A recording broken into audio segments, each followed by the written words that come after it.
Ouais, je t'ai Timoné, c'est Mousson, on se retrouve aujourd'hui pour une nouvelle vidéo. C'est une vidéo anecdote, ça faisait longtemps que j'en avais pas fait une. Et ouais, c'est le retour mon pote. Il y a pas longtemps, j'étais parti dans un centre commercial en ville. Et je me suis rendu compte à quel point c'était une angoisse. Je suis rentré chez moi avec un gros mal de crâne. Je me suis posé, je me suis dit, bah pourquoi c'est ma phobie en fait. Et là, je me suis rappelé de plein d'anecdotes que j'ai envie de partager avec toi aujourd'hui. Donc on est parti pour les anecdotes dans les centres commerciaux. On y va. Dès que j'ai ouvert la bouche, le ciel s'est assombri. On a lancé les Dotensei, je suis entouré de sales zombies. Adepte du multiclonage, dans le rap y'a que des pâles copies.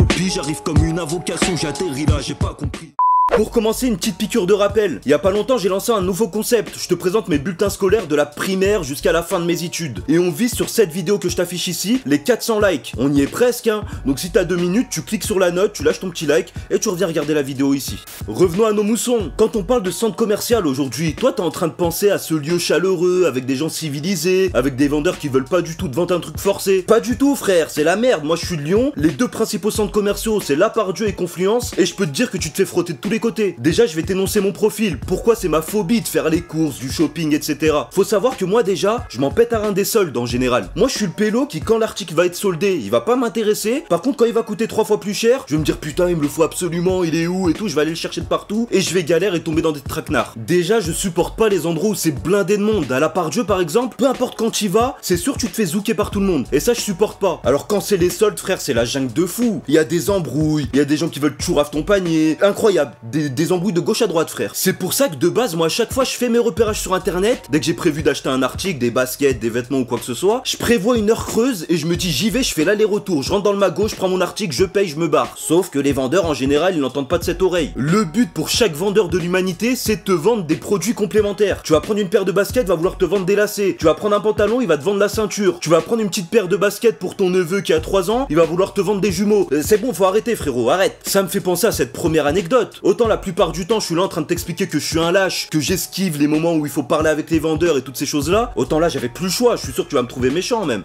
Ouais, je suis rentré dans le cliché de l'anecdote de Footlocker. Je sais que tu l'attendais celle-là parce qu'on l'a tous vécu je crois. C'était il y a des années, à l'époque où le centre commercial de Confluence venait d'ouvrir. Et donc moi je travaillais juste à côté, j'étais commercial sédentaire dans l'énergie. Ouais, je suis pas là pour te faire un CV mais je t'explique. À ma pause, au lieu d'aller gamelle, étant donné que c'était le début des soldes, je me dis bah je vais aller à Confluence et je vais aller voir ce qui se vend et tout. J'arrive, je rentre dans Footlocker et je vois une petite paire de baskets sympa. Je commence à préparer le terrain, je regarde le tarot, je vois s'il a baissé, je parle vite avec le vendeur pour savoir s'il y a ma pointure, etc. Mais j'ai été allé sans thune, ça veut dire dans tous les cas je pouvais rien prendre. Donc le pélo, dès qu'il a entendu que je pouvais rien prendre, bah il voulait rien me vendre non plus. Donc je lui ai dit je repasse demain avec les thunes, je prends la paire de baskets et ciao. Le lendemain, je fais ma journée de travail, il fait bon vivre, je terminais à 16h. Sauf que le timing il était super serré parce que j'avais juste le temps d'aller retirer à la banque juste à côté, d'aller récupérer ma paire et de rentrer chez moi. Je crois que j'avais rendez-vous chez le dentiste ou un truc comme ça. Je débarque avec la démarche de Michael Jackson dans Billie Jean, cher content d'avoir ma paire et tout. Je rentre à l'intérieur, je lui dis bon c'est cette paire, il me la faut en taille 41. Il va me la chercher et là il commence à négocier avec moi, à me casser la tête. J'essaye la paire, tout va bien, y a pas de souci. Je lui dis bah voilà, je prends celle-là, tu vois, je l'embarque et je vais payer. Et il me dit oh écoute frérot, aujourd'hui on a une nouvelle technologie, on a des semelles à vendre, elles sont super confortables, il y a du gel dedans, je sais pas quoi, ça va être des chaussons tes baskets. Je le regarde d'un air pas très convaincu et je lui dis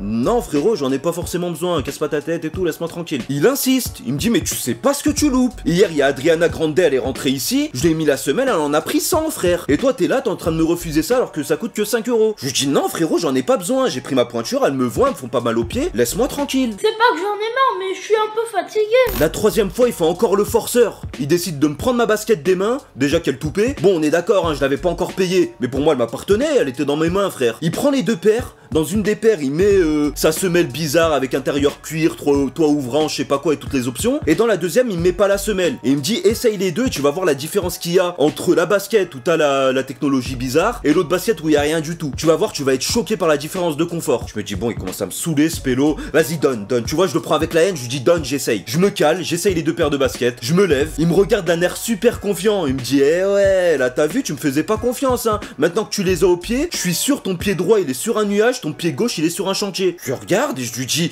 non frérot, ça change rien à ma vie, y a aucune différence, presque je préfère celui où il y a pas la semelle. Arrête de me casser la tête, reprends ta semelle, moi je paye juste ma paire de baskets. Oh le pélo il me prend en otage. Incroyable, je t'ai dit je prends une paire de baskets ou je prends un menu basket, explique-moi. Donc laisse-moi tranquille. On est d'accord que c'est beaucoup trop pour moi, j'ai beau être gentil, j'ai beau être un lâche comme je le dis à chaque fois, mais une fois je lui dis non, deux fois je lui dis non, trois fois tu veux me violer en fait, arrête. C'est là que j'ai commencé à développer ma phobie des magasins. Après je t'arrête tout de suite, hein, moi j'aime trop dépenser. dépenser frère. J'aime trop acheter des sapes, des baskets et tout. J'ai envie de te dire, même ma prime d'activité de 32 €, j'hésite pas à l'investir dedans chaque mois. Mais il y a un moment, je suis obligé de fuir frère quand tu tombes sur des cas comme ça. Les vendeurs, attention, j'ai rien contre vous les frérots, je sais que c'est un travail qui est compliqué. Et si vous voulez avoir des commissions, faut faire de la vente additionnelle, y a pas de souci là-dessus. J'ai rien contre vous personnellement, mais j'ai tout contre le système qui me casse la tête. Parce que moi personnellement, c'est des trucs qui me font fuir. J'arrive pour acheter des fois, je rentre dans des magasins, j'ai prévu d'acheter 3 pantalons, et t'as un pélo qui arrive derrière toi, t'as besoin de quelque chose? Frère, si je t'ai rien demandé, c'est que j'ai pas besoin de toi, j'ai envie de te dire. Moi dès que j'entends ça personnellement, j'ai juste envie de faire demi-tour et de me barrer. Ça me fait penser à cette deuxième anecdote, celle-ci elle est incroyable les frérots. Je suis rentré dans un magot, je crois c'était G-Star. Je rentre à l'intérieur, je commence à regarder ce qui se vend, c'était en pleine période de solde, et en général G-Star j'aime beaucoup la qualité et en plus, ils rigolent pas sur les soldes. Mais déjà la première chose qui m'a gêné, c'est l'agencement du magasin. Frère, tu rentres à l'intérieur aujourd'hui, tu sais même plus ce qui est pour femme, ce qui est pour homme. De loin j'avais repéré un short, il était super beau, super qualité, etc. J'arrive devant, je le prends, je vois c'est une jupe, faut arrêter. Oh, je sais pas, délimiter les choses. Homme, femme, faut arrêter les... y a pas de genre, tout le monde peut mettre ce qu'il veut. Ok, tout le monde peut mettre ce qu'il veut, mais si je veux un truc pour les pélos, montre-moi c'est quoi pour les pélos. Comment vous définissez-vous? Comme non-binaire. Quelques minutes plus tard, ou plutôt quelques heures, parce que c'est vrai que je mets 10 piges à choisir un article, je suis une angoisse de fou. Je me décide à choisir un pantalon cargo qui pétait sa mère. Belle couleur, belle coupe en tout cas en le regardant. Belle matière super épaisse et tout, donc j'étais content de moi. Je connais très bien ma taille, donc j'aurais pu directement me diriger vers la caisse. Mais je me dis, bon, je suis sur place, y a pas trop de monde, donc je vais en profiter quand même pour aller essayer le cargo. Parce que j'ai envie de te dire, niveau coupe, des fois c'est un peu chelou. Et là, bah, direction la cabine d'essayage, mon pote. En avançant vers la cabine, derrière moi, il y avait une pression spirituelle. Je savais que quelqu'un me suivait, tu vois. Je regarde du coin de l'œil et je vois qu'il y a un vendeur en train de me frotter derrière, encore une fois. J'arrive dans la cabine d'essayage, je suis en sécurité. De quelle sécurité tu me parles, frère? Les cabines d'essayage, y a aucune intimité dedans. Tu rentres, il y a juste un vieux rideau qui te sépare. Déjà, des fois, il a un boîtier transparent. Contre toutes les personnes qui sont dans le magasin, qui sont prêts à rentrer dans ta cabine d'essayage. Donc, il y a un moment, niveau sécurité, c'est pas le top. Et surtout, pour ceux qui ont remarqué, dès que tu fermes le rideau de la cabine d'essayage, on est d'accord qu'il y a un putain d'écart de 50 cm sur le côté. Pourquoi il se ferme jamais en entier? Je comprends pas. Donnez-moi vos explications, vos théories en commentaire. Je rentre à l'intérieur. Je lâche un petit coup d'œil en mode est-ce qu'il y a quelqu'un? Non, il y a personne, c'est bon, je vais pouvoir me mettre en slip. Comme d'hab, hein, la minute qui suit, je suis dans le plus simple appareil, je prends le cargo et je commence à l'essayer. Frère, à ce moment-là, t'as le vendeur, je te disais, qui me suivait tout à l'heure. Il a rentré sa tête dans la cabine comme ça, on aurait dit le pélo dans Shining. Dan! Et il m'a dit, alors il vous va le pantalon? Frérot, plus jamais de ta vie tu fais ça. J'étais en transition d'essayage. Pour ceux qui voient pas ce que je veux dire, la transition d'essayage, c'est le pire moment où on peut te choper en flag.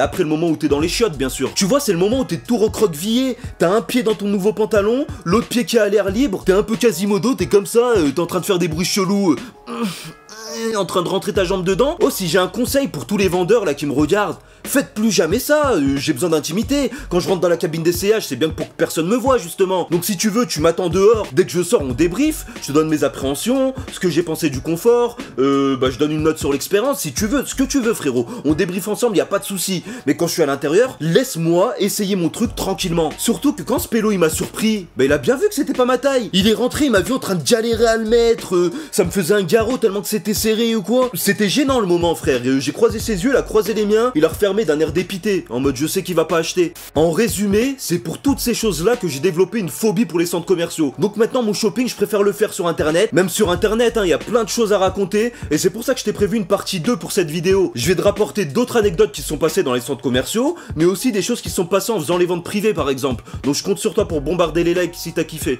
Morale de l'histoire, les cabines d'essayage c'est un mauvais plan pour l'intimité les frères. C'était Mousson, on arrive à la fin de cette vidéo, j'espère qu'elle t'a plu. Si c'est le cas comme d'habitude, tu likes, tu commentes, tu partages à tes potes. Et surtout tu me rejoins sur tous les réseaux sociaux. Mousson TV, Mousson TV, Mousson TV. Allez, ciao.